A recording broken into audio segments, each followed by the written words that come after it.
Following Elon Musk's purchase of Twitter, Morning Consult polling found half of all Republicans say they cannot speak freely on social media, and that's compared to about 2 in 5 U.S. adults overall. Morning Consult also reports that 3 in 5 U.S. adults say they support social media companies' release of their algorithms so users can see how content is recommended to them, whereas 7 in 10 adults say they believe social media giants should moderate content on their platforms. Tech reporter for Morning Consult, Chris Teal, joins us now to expand on this polling. Welcome to Rising, Chris. Thanks for joining us. Kim, Robbie, thanks for having me. It's great to be here. So I really want to expand on this. The numbers of 7 out of 10 want more regulation or moderation by these social media giants. Can you expand on that a little bit? What do they mean by that? Who are these people in particular? What kind of moderation are they talking about? I think mostly people want to see more offensive content taken down, hate speech, inciting violence, racism, discrimination, all the kind of things that you perhaps wouldn't say in polite company. I think that's the role that people appear to want social media companies to take based on our polling. Yeah, it's interesting to see. So there's a lot of discussion about free speech. Elon Musk says this is his vision for Twitter. He wants it to be more of a free speech site. And I saw on Twitter yesterday, I saw Nate Silver remark that, it's and then the critics of Elon Musk are sort of like condemning that.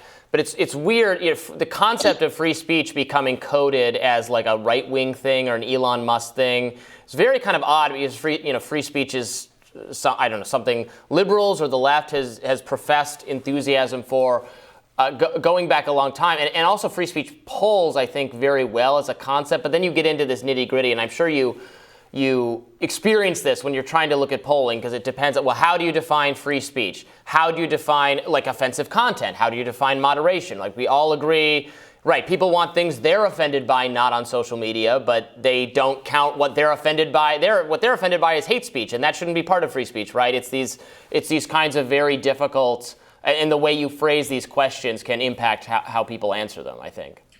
Absolutely. It's always been a bit of a quagmire of, where do you draw the line? Because, the First Amendment is the First Amendment and it protects everything, that you want to say. But, do you have the right to express that on social media? It's a challenge. And I think Elon Musk is going to find it a very interesting challenge to deal with when he's running Twitter. Do you expect that people are going to have kind of a switch on sentiment a bit? So when Elon Musk is fully in control of Twitter, do you think that instead of, 2 in 5 Republicans feel like they can't speak freely, do you think that's going to be Democrats? They're going to say, oh, I can't speak freely on Elon Musk's Twitter? It's hard to speculate on polling. I would expect to see a shift in sentiment, but it's too early to say, how that data is going to shift. Until he actually takes control, starts making the changes that he's proposed, and really puts his stamp on the place. Do we even know when that is, by the way? Does anybody know when does Elon Musk officially take over that platform? I don't think that's known yet. I was going to ask you, Kim, did you get a boost in followers since the news? I think I've gotten a slight boost in followers. I think there are people who left who've come back who refollowed me. And I was seeing, and some accounts are experiencing that, although I think overall it's down because angry liberals or angry progressives have left in some significant numbers. Although Sean King left and then came back or something like that. Yeah. I don't know. I haven't noticed anything. I'm sure, but I don't know if I've seen a boost in numbers necessarily. I know that there have been people that have said that they've lost followers, saying that, oh no, ever since Elon Musk took over, I've now Democrats that say I've lost thousands of people suddenly. But there's a bot purge. Twitter confirmed they did a purge of bots. So if you lost a lot of people, it's because you had bots following you.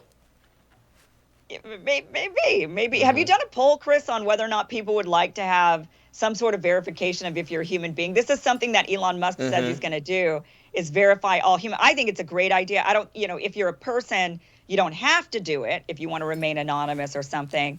But I think it's a really good idea that anybody and everybody could get that blue check if they're a real human being. Have you done any polling on that, or do you think you're going to do any polling on that? Yeah, if I remember correctly, we've polled on something like that to try and get rid of the bot problem, the catfishing problem, and that sort of thing. And it is a popular thing to do among adults. This idea that you have to actually be who you say you are on social media. It seems to be something that people can get behind. And the releasing of the algorithm is an interesting question. It looks like that's a popular thing to do that I think makes a lot of intuitive sense to people. I like the idea. However, I wonder if it is in tension with Elon Musk's other stated goal of cracking down on spam bots and things like that. Like, if the algorithm is aren't the people who are going to be most interested in that are the people figuring out how to game it for like spamming purposes, right? I mean, potentially, sure. We won't know until the algorithm is released. I mean, it is very popular. 57% in our recent survey said that they would support releasing the algorithm publicly. I think what that tells you is that people feel that sunlight is the best disinfectant. Let's open the hood. Let's have a look underneath and see how these algorithms work and work out how content is recommended to us. It's been controversial for years how social media algorithms work. So yeah, let's just take a look and see what they do. I'm surprised it's only 57% who want to see the algorithm. I mean, who are these other people that are like, no, I don't want to. I don't need any transparency in my life. I trust Twitter. Whatever they want to tell me is fine. I mean, I wonder. There's a part sentiment? There's a part of me that wonders if it's people that don't necessarily understand the science behind it. You look at all this lines of code and you think, I don't really need to see that. They might just find it difficult to understand. It's a view I respect. I mean, I'm not a data scientist. I wouldn't necessarily understand the algorithm, but I do think and as our polling shows, people want to see what's going on, so they can, just have an opinion and see how content is being recommended to them. Well, and I know some people will say, why does there have to be an algorithm? I just want to see everything I subscribe to in a roughly chronological order. But Twitter does give you that option currently. You can flip over to that. I've tried it. I found it horrible. I found it so much worse than actually having the curated feed where Twitter will say, oh yeah, this tweet is 6 hours old, but it's from someone whose content you usually hover over, so you probably want to see it. Here you go. Which is manipulative, and a lot of people think there's downsides to it, and I'm sure there is, but for my trying out both, it seems just so vastly preferable to the other. Maybe there are some people who enjoy it the other way. If you think you're one of them, viewers, I encourage you to try it out. I I was horrendous, personally. How do you do it? I am one of those. Over to that side. You like the chronological. That's amazing. I don't know how people can. How do you do it? What do you mean? How are you guys doing this? You can switch it in your settings. What do you mean in your settings you can switch it? For those of us who are Twitter idiots, how do you? I'm not on this platform enough I hate Twitter, to be honest with you. I hate it. I do. I hate it. If I didn't, I really don't even want to be there. Every time I always try to leave Twitter, and then people always coax me back into it. And so I'm looking how you do it. I can find it. You can do it, or at least you were able to do. I've done it before. Well, you said you have it the other way, so it is doable. You just flick a button, but I think it's in the top right corner. No, there's nothing in my top right corner, I don't think. Oh, yeah, the settings up there. Okay, I see. And then you do. Would it be under accessibility or additional resources? Yeah, no. You just click this little glowy symbol with the stars on your homepage. And then it says, see latest tweets instead. You click that. Oh, I see. There's a star thing. Yeah. Oh, okay. Oh, Try it out. See if you like it better. I just did it. All right, let's see if I like that. You'll have to report back tomorrow. I think I'm going to like it better. Yeah, okay, I'll let you know. All right. All right, Chris.